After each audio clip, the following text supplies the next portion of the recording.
Dear students, आपका स्वागत है। Class 11th maths chapter number 16 प्रायिकता प्रोबेबिलिटी का चैप्टर। डियर स्टूडेंट, एक्सरसाइज 16.3 के क्वेश्चन सॉल्व करते हैं।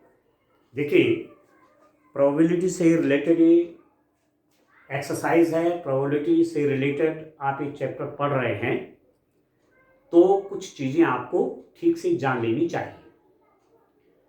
प्रोबेबिलिटी की मैक्सिमम वैल्यू 1 होती है और प्रोबेबिलिटी की मिनिमम वैल्यू 0।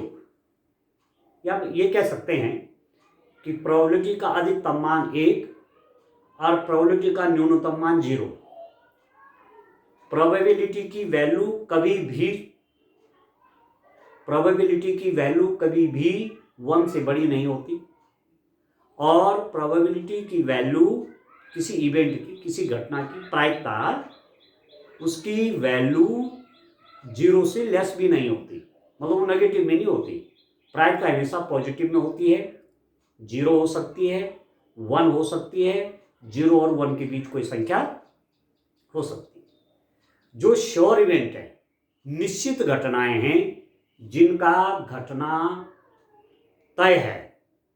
जैसे आप पासा फेंकते हैं, एक लूडो आप थ्रो करते हैं, तो 1 से लेकर के 6 तक किसी संख्या या किसी अंक के आने की प्रायिकता, ठीक है, तो 1 हो जाएगी।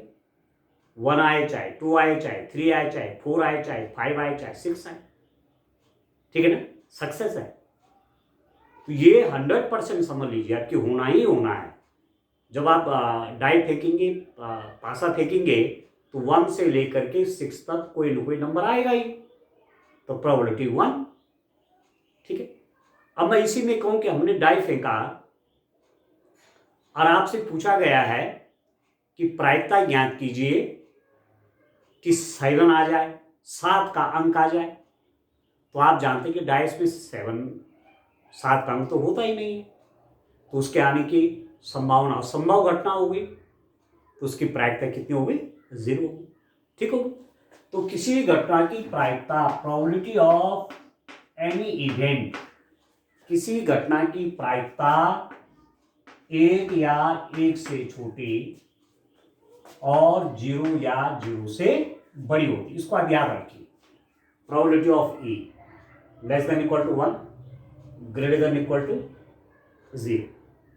0 भी हो सकती है प्रोबेबिलिटी किसी घटना की, 1 भी हो सकती है, और 0 और 1 के बीच में भी हो सकती है। 1 से बड़ी कभी प्रायिकता का मान नहीं होता है, और किसी घटना की प्रायिकता 0 से नीचे भी नहीं होती, अर्थात ऋणात्मक नहीं होती, ठीक हो गया।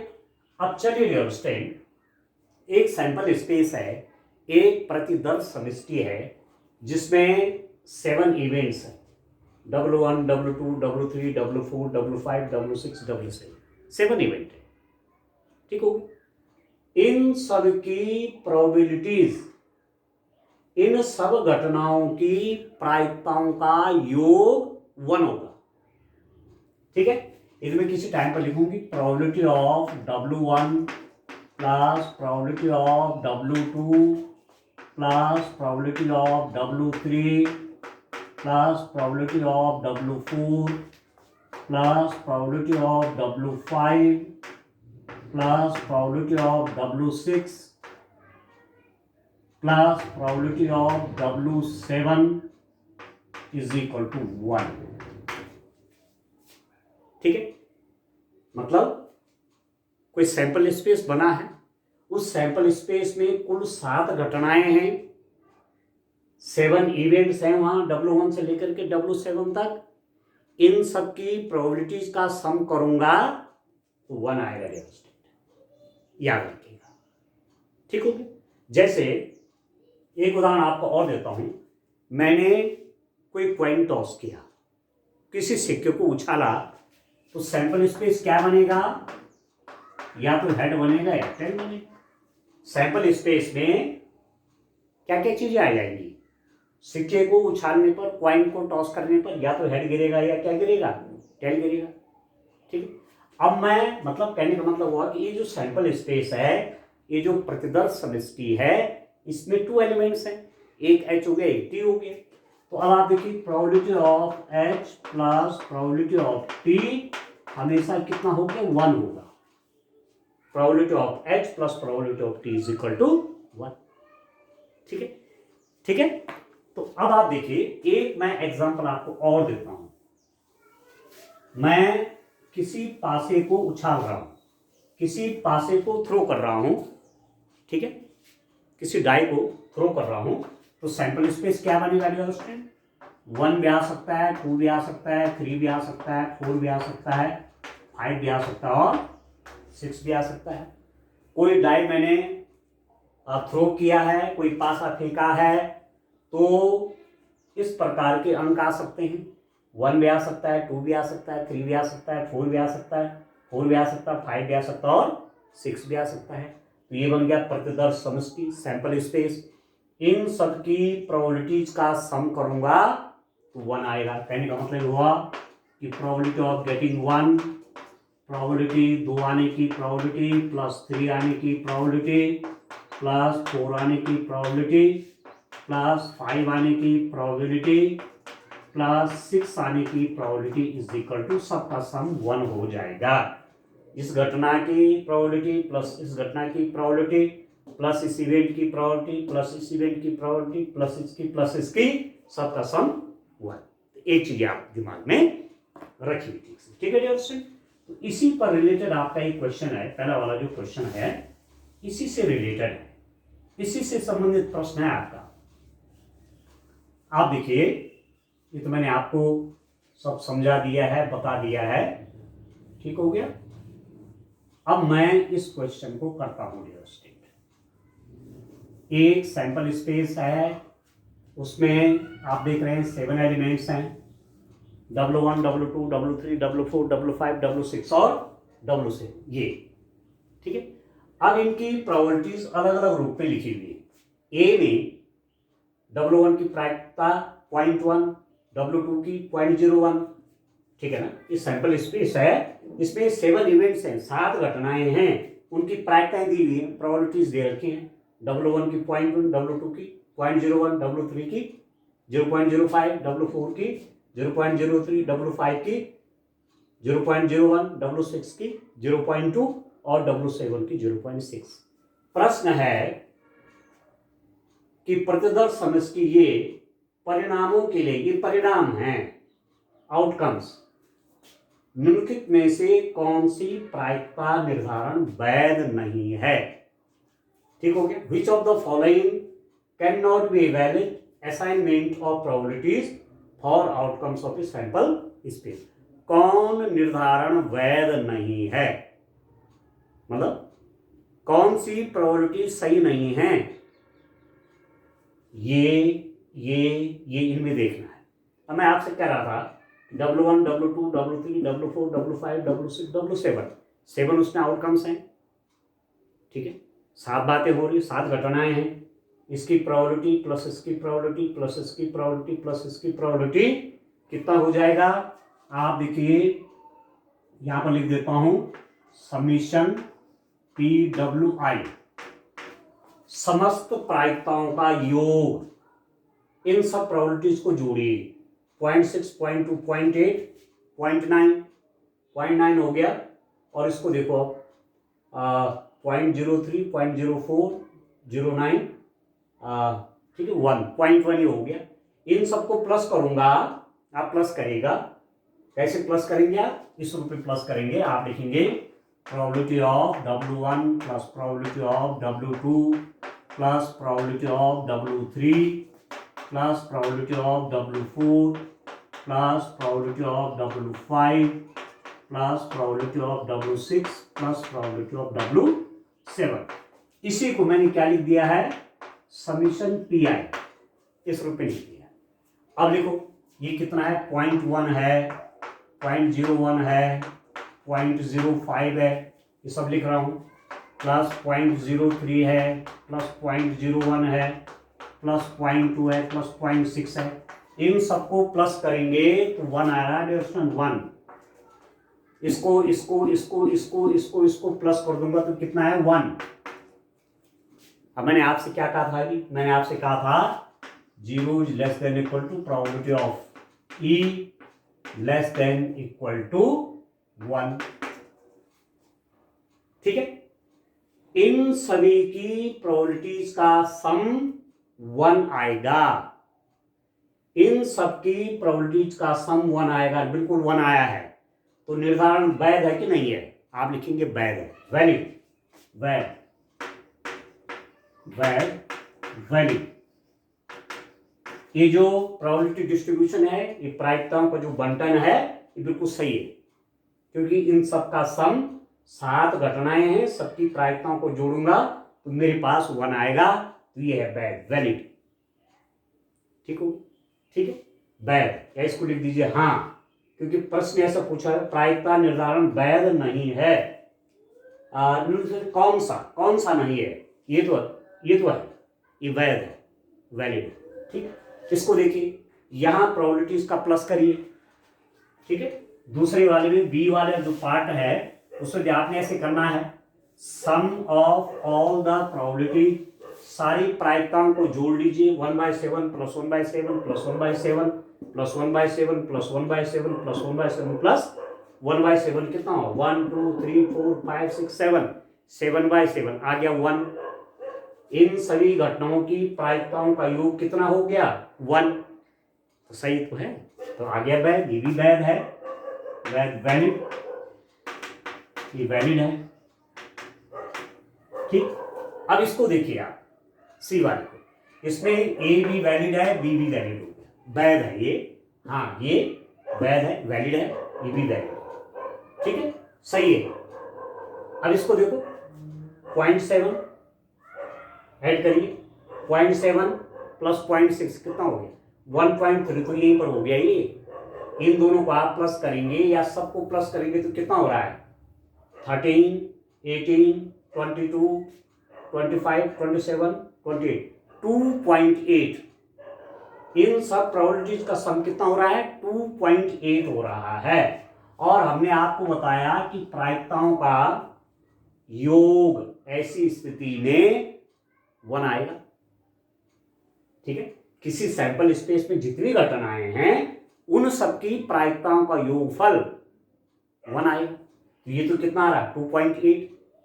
ये डिस्ट्रीब्यूशन, ये वितरण क्या है, गलत है, तो आप लिख देंगे वैध नहीं, नॉट वैलिड, नॉट। ठीक है, क्या करेंगे आप, यहां पर इनको कॉपी में प्लस कर लेंगे, probability of W1 plus probability of W2 plus probability of W3 plus plus plus करके probability of W7 is equal to कितना आ रहा है, इन सबको प्लस प्लस करके आपके पास आ रहा है 2.8। तो अब आप बोल देंगे प्रायिकता निर्धारण वैध नहीं है, क्योंकि इन सब का सम 1 होना चाहिए था, नहीं है, तो दिस इज नॉट वैलिड। अब इसको देखिए आप, -0.1, तो मैंने आपसे कहा था कि प्रोबेबिलिटी 0 से लेस होती नहीं है। किसी इवेंट की प्रायिकता, किसी घटना की प्रायिकता नेगेटिव नहीं होती है। ठीक है, probability of an event can't be negative, negative नहीं हो सकती। या देखो नेगेटिव नेगेटिव, तो यहां पर ज्यादा करने की आवश्यकता नहीं है, नेगेटिव प्रायिकता है यहां पर आएगी W1 और किसकी, W5 की। तो ये भी निर्धारण वैध नहीं है, क्योंकि प्रायिकता ऋणात्मक नहीं होती। तो आप लिख दीजिए वैध नहीं, नॉट वैलिड। ठीक है स्टूडेंट, समझ में आ रहा आपको। अब आप देखिए इस ई वाले को देखिए, मतलब ये वैध नहीं है, ये भी वैध नहीं है, ये भी नहीं है। ठीक, इसको देखिए, इसको प्लस करिए, 2 3 6 10 15 चला गया ना 1 से ऊपर, और ये तो ऑलरेडी 1 से ऊपर है ही है, ये तो 1 से बड़ा है। तो कितना होगा ये, 15 6 21 और 5 26 30 33 35 36, 36/14 इतने द्वारा 3 6 10 15 21 और 36/14, 2 सत्ते काट दीजिए इसको, 18। तो ये तो ग्रेटर देन 2 है, 7 दूनी 14, 18 में 7 से डिवाइड करेंगे तो 2 पॉइंट समथिंग आएगा ये। जबकि आपको मालूम है कि सारी प्रोबेबिलिटीज का सम कितना आना चाहिए था, 1 आना चाहिए था, तो ये भी क्या है, इनवैलिड है, दिस इज नॉट वैलिड। ये भी प्राइमम का सम क्या है, वैध नहीं, नॉट वैलिड। क्यों हुआ इनवैलिड, क्यों हुआ वैलिड, क्यों नहीं हुआ वैध, क्यों नहीं हुआ अवैध, क्यों हुआ, क्योंकि प्रायिकताओं का योग 1 से बड़ा हो गया। अब ठीक हो गया, तो ये भी वैलिड नहीं है, केवल 2 घटनाएं वैलिड होगी। ठीक है दोस्तों, चलिए नेक्स्ट क्वेश्चन देखते हैं, तो ध्यान से आप समझिए। आइए क्वेश्चन नंबर 2 देखिए डियर स्टूडेंट। एक सिक्का 2 बार है कि 1 बार है, 2 बार है। एक सिक्का 2 बार उछाला जाता है, कम से कम 1 पट प्राप्त होने की क्या प्रायिकता है। A coin is tossed twice, what is the probability that at least 1 tail occur. ठीक है, एक कॉइन है, उसको 2 बार उछाला और परिणाम नोट किए। ठीक है, कॉइन को टॉस किया 1 बार और जो आउटकम आए उसको नोट किया, फिर दोबारा उसको टॉस किया, जो आउटकम्स आए उसको फिर नोट किया। ठीक है, तो सिक्के को 2 बार उछालने पर, सिक्के को 2 बार उछालने पर प्रतिदर्श समष्टि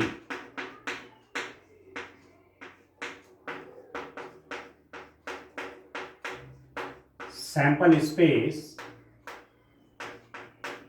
सैंपल स्पेस, सैंपल स्पेस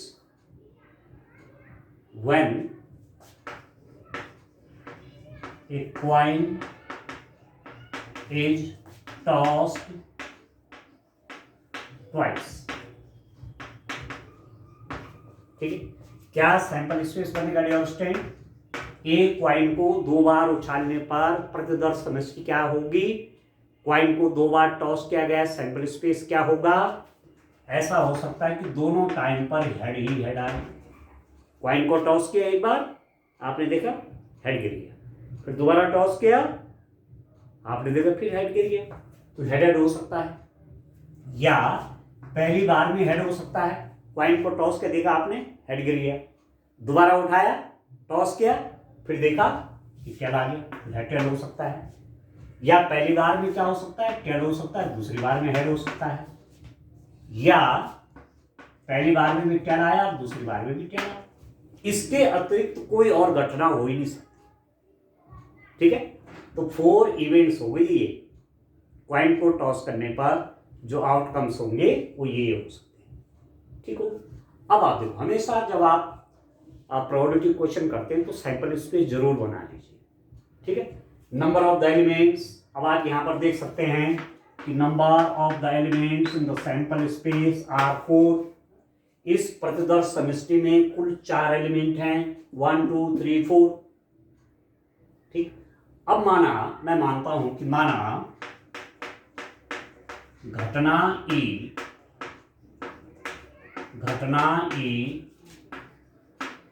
कम से कम 1 पट प्राप्त होने को दर्शाता है,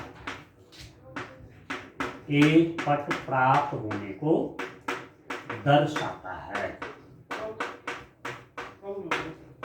late the event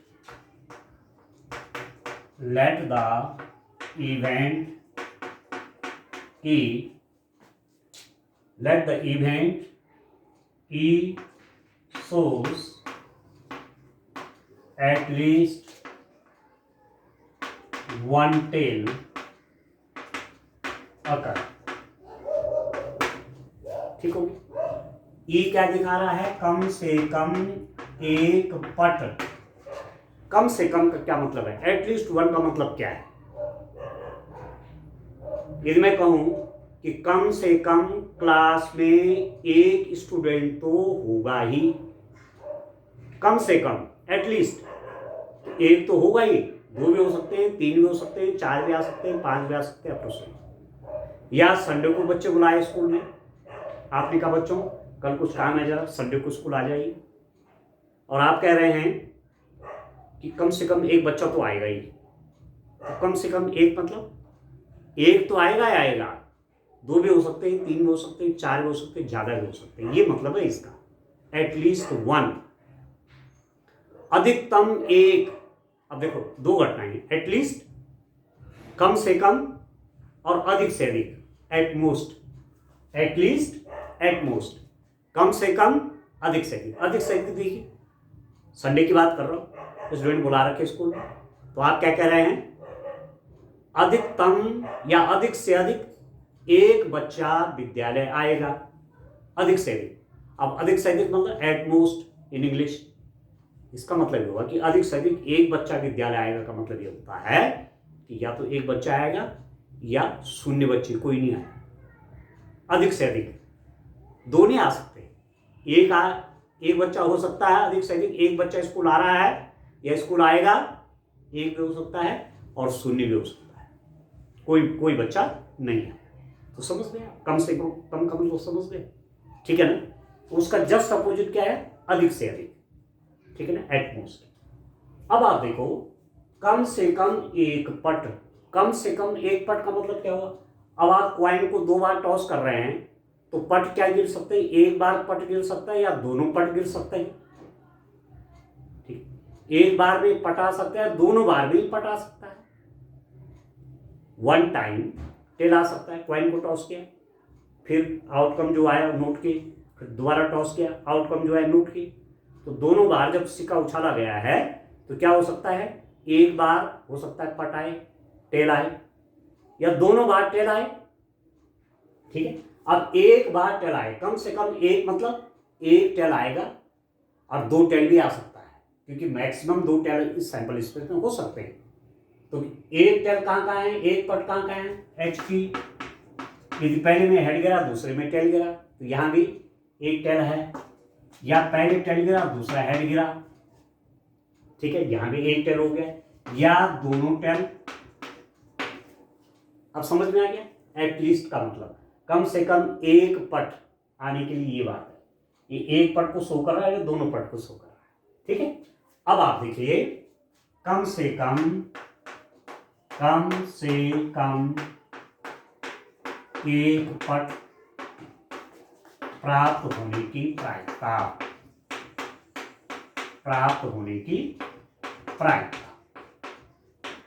probability of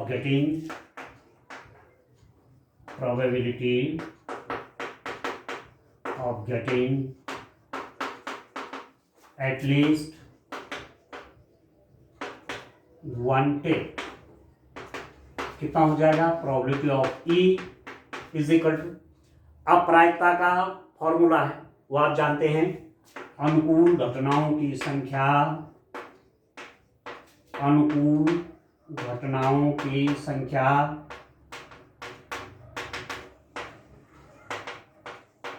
number of favourable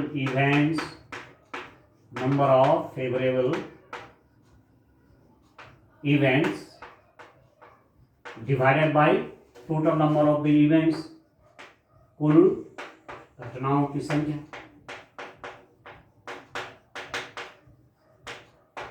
total events, favourable events over total events, ऐसा आप लिख सकते हैं, ठीक है।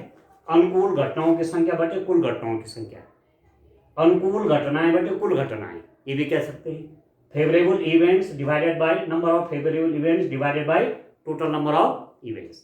अब कितना हो गया, प्रोबेबिलिटी ऑफ ई, फेवरेबल का मतलब क्या हुआ, आप ये देखना चाह रहे हैं कि एक टेल आ जाए, कम से कम एक टेल, तो यदि ये भी आ गया तब भी ठीक है, ये भी आ गया तब भी ठीक है, ये भी आएगा तब भी ठीक है, कम से कम की बात हो रही कि नहीं हो रही है।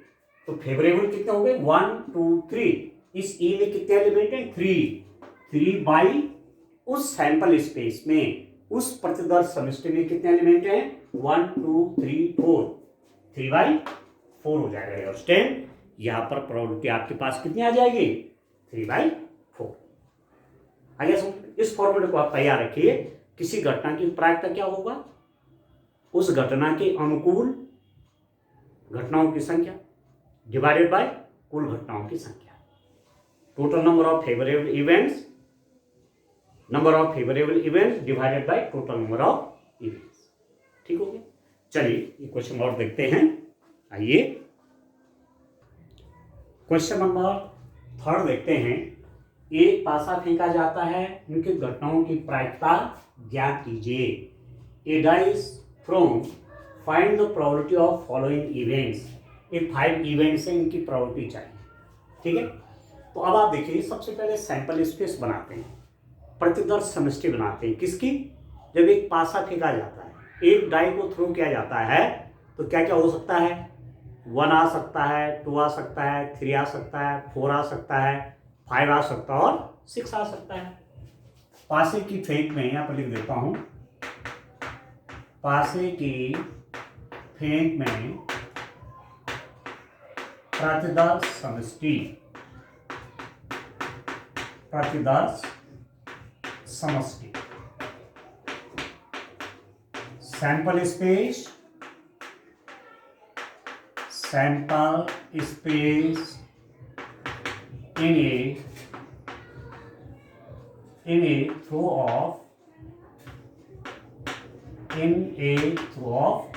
डाई।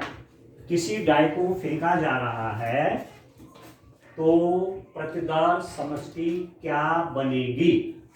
तो आप देखो, जो डाई होता है स्टैंड, डाई में क्या क्या होता है? सैंपल स्पेस लिख लीजिए। पासा फेंका है, क्या क्या हो सकता है? 1 आ सकता है, 2 आ सकता है, 3 आ सकता है, 4 आ सकता है, 5 आ सकता है और 6 आ सकता है। कोई डाई थ्रो किया, कोई पासा फेंका, जैसे लूडो खेलते हैं ना, तो उसमें सांप सीढ़ी जब खेलते हैं, सांप सीढ़ी खेलते हैं आप, तो उसमें लूडो होता है नहीं, वही पासा है, तो उसके 6 फेसेस होते हैं, 6 तल होते हैं, 1 2 3 4 5 6 उन पे लिखा जाता है। तो ये उसका सैंपल स्पेस बन गया। अब देखो, एक अभाज्य संख्या प्रकट हुआ, एक प्राइम नंबर विल अपीयर। अभाज्य संख्या, सबसे छोटी अभाज्य संख्या कौन है? Which number is the smallest prime number? बोलिए, कौन संख्या सबसे छोटी अभाज्य संख्या है? Which number is smallest prime number? आप कहते हैं 2 प्राइम नंबर है सबसे छोटा, उसके बाद 3, 2 भी प्राइम है, 3 भी प्राइम है, 5 भी प्राइम है, 2 अभाज्य है, 3 अभाज्य है, 5 अभाज्य। ठीक है, तो मैं लिख लेता हूं, माना घटना ई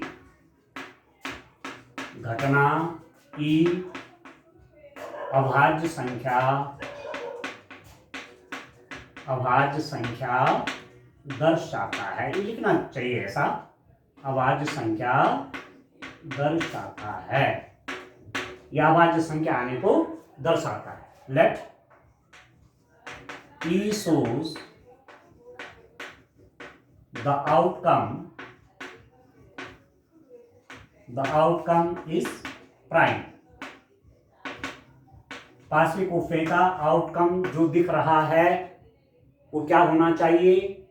अभाज्य संख्या, प्राइम नंबर होना चाहिए। और उस घटनाओं को मैं ई से लिख रहा हूं, एक पासा फेंका, उसमें ये एलिमेंट हो सकते हैं, ये घटनाएं हो सकती हैं, प्राइम नंबर 2, प्राइम 3, प्राइम 5 ये आ सकते हैं।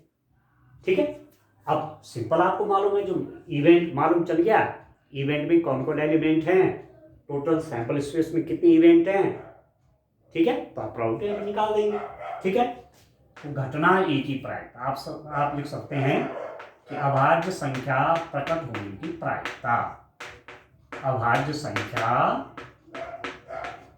प्रकट होने की प्रायिकता। ठीक है, अभाज्य संख्या प्रकट होने की प्रायिकता। ठीक है, probability that a prime number will appear। ठीक है, लैंग्वेज जरूर लिखना चाहिए। तो प्रोबेबिलिटी ऑफ ई कितना हो गया, ठीक है, अनुकूल घटनाओं की संख्या, अनुकूल घटनाओं की संख्या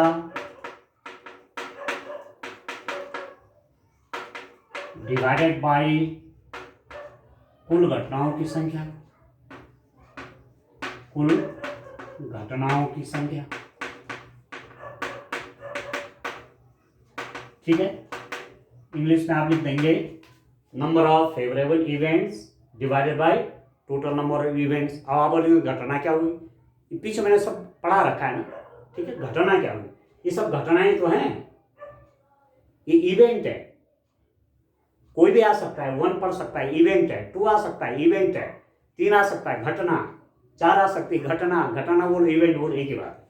तो अनुकूल कितने हो गए, अभाज्य संख्याएं यहाँ कितनी है, 1 2 3, तो this is equal to 3 divided by कुल घटनाएं कितनी है, सैंपल स्पेस के कितने एलिमेंट है, 1 2 3 4 5 6, तो 3/6 and that is equal to 1/2। आप काट देंगे तो ये बन गया डियर स्टूडेंट आपका 1/2 आगे, ठीक हो गया। अब चलिए इसका दूसरा वाला पार्ट सॉल्व करते हैं डियर स्टूडेंट, ठीक हो गया। हमें यहां जगह बना लेता हूं, आप समझ रहे होंगे किस रूप में मैंने क्वेश्चन सॉल्व किया है, आप इसको ठीक से समझ गए होंगे।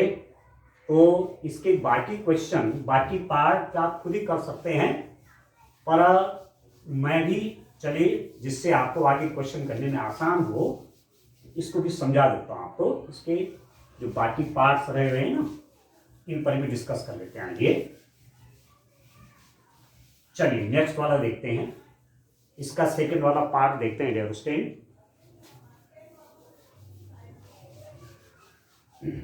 अब आप देखो सेकंड वाला पार्ट देखिए, इसका दूसरा वाला भाग देखिए, 3 या 3 से बड़ी संख्या का प्रकट होना, ए नंबर ग्रेटर देन और इक्वल टू 3, 3 आ जाए, 3 से बड़ी, 3 या लग गया ना, या तो 3 आए या 3 से बड़ी कोई संख्या आ जाए।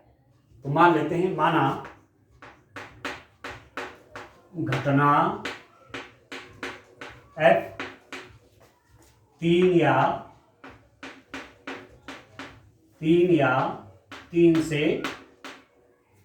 3 से बड़ी संख्या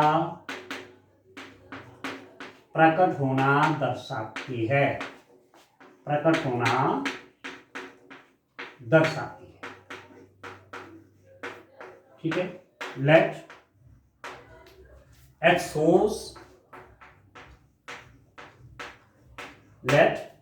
shows a number greater than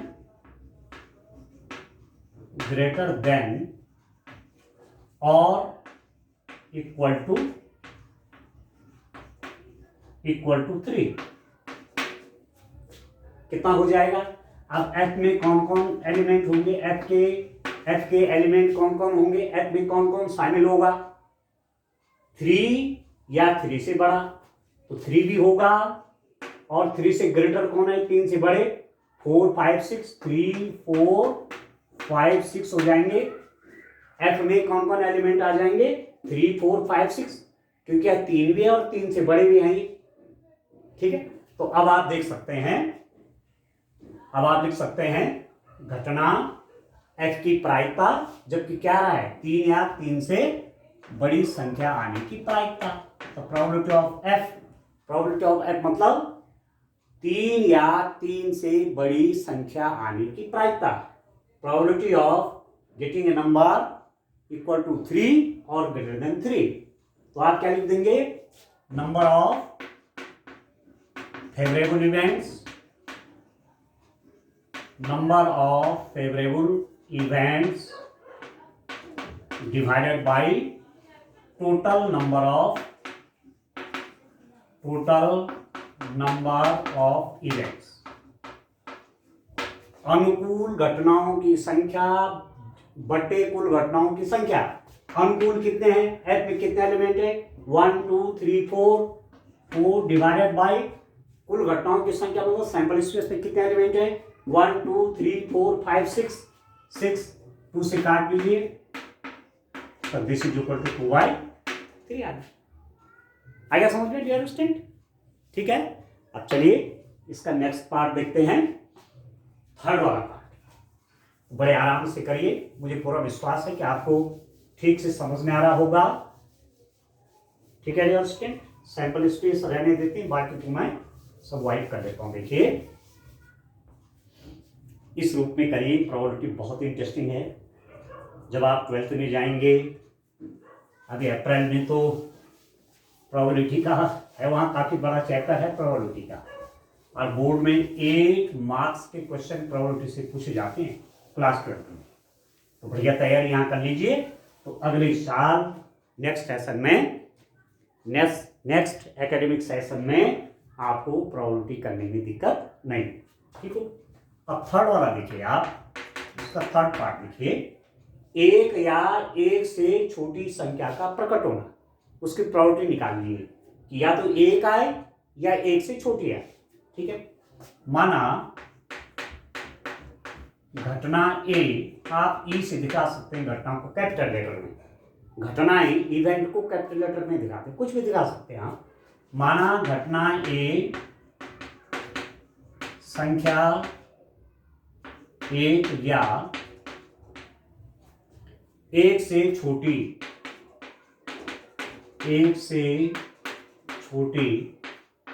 के प्रकट होने को दर्शाता है, प्रकट होने को दर्शाता है।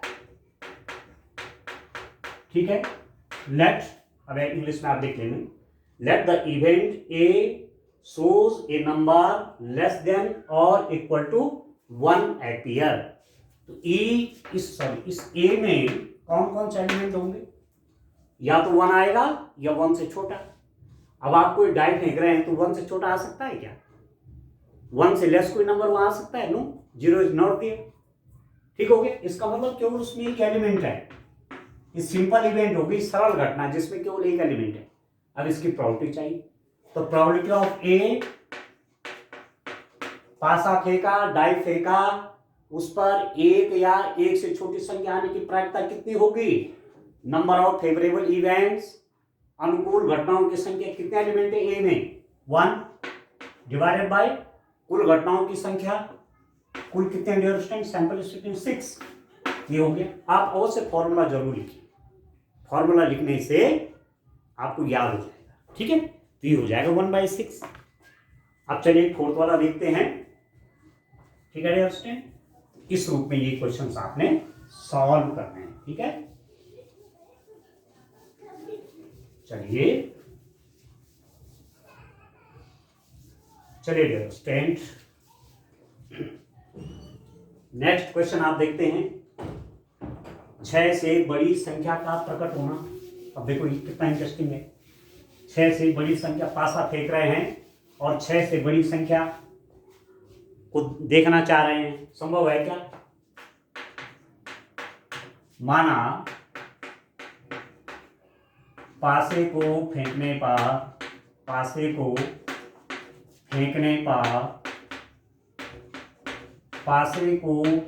पर 6 से बड़ी संख्या आने की घटना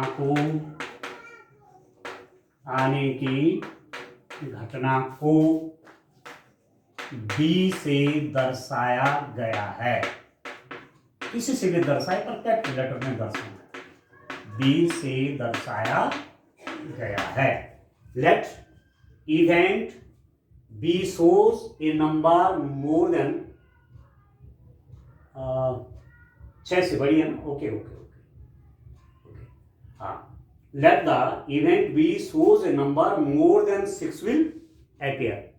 पासा फेंका, डाई फेंका, और क्या देख रहे हैं, किसमें 6 से बड़ी कोई नंबर आ जाए, 6 से बड़ी कोई नंबर आ जाए, ग्रेटर देन 6 कोई नंबर आ जाए, संभव है, नो।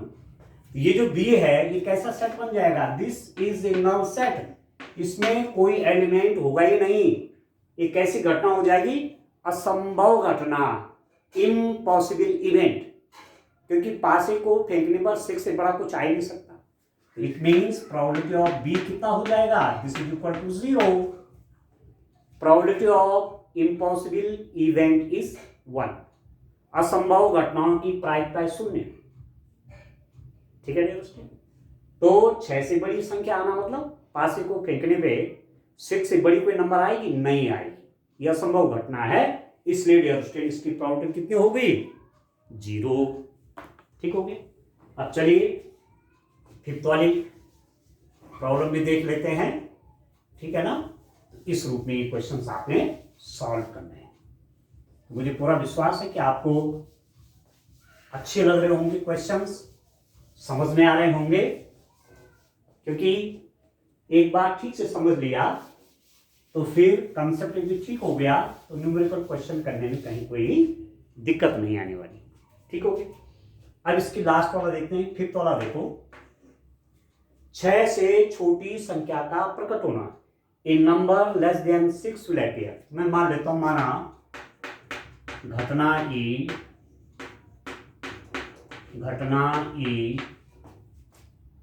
ठीक है, 6 से छोटी संख्या प्रकट होने को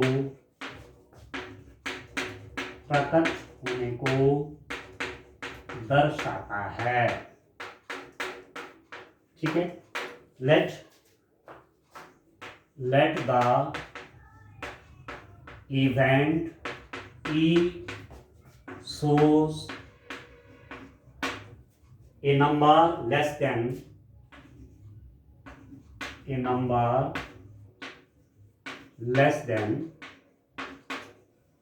6.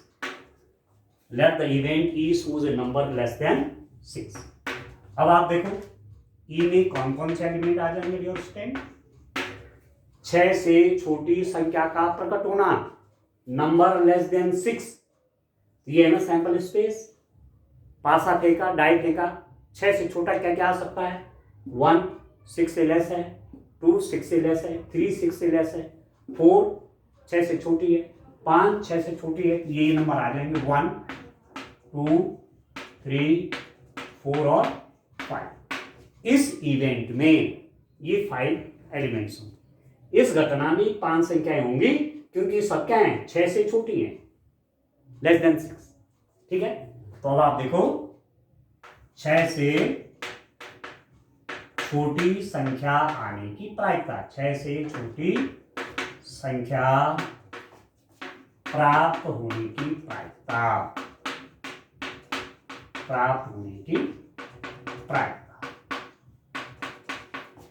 probability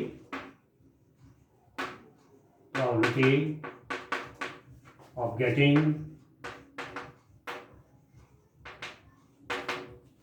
a number less than 6। तो प्रोबेबिलिटी ऑफ ई कितना हो गया, ई के अनुकूल घटनाओं की संख्या, ई के अनुकूल घटनाओं की संख्या, number of favourable events to E के अनुकूल घटनाओं की संख्या डिवाइडेड बाय कुल घटनाओं की संख्या, प्रत्येक प्रश्न में इसको जरूर लिखिए, तो फॉर्मूला आपको ठीक से याद हो जाएगा। ठीक है, number of events favourable to E divided by total number of events. तो पी ई कितना हो गया, इसके अनुकूल, ई के अनुकूल मतलब वे सारे नंबर जो 6 से छोटे हैं। कौन कौन है, 1 2 3 4 5 हो गए। अब टोटल कितने हैं, सैंपल स्पेस में 6, ये आ गया 5/6। ठीक है, तो इस क्वेश्चन का आंसर 6 से बड़ी संख्या का प्रकट होना कितना हो गया, 5/6 हो गया। ठीक है, तो इन क्वेश्चंस को आप करें, बड़े ध्यान से करेंगे तो अवश्य आसानी से इस चैप्टर के क्वेश्चंस को सॉल्व कर देंगे। Thank you.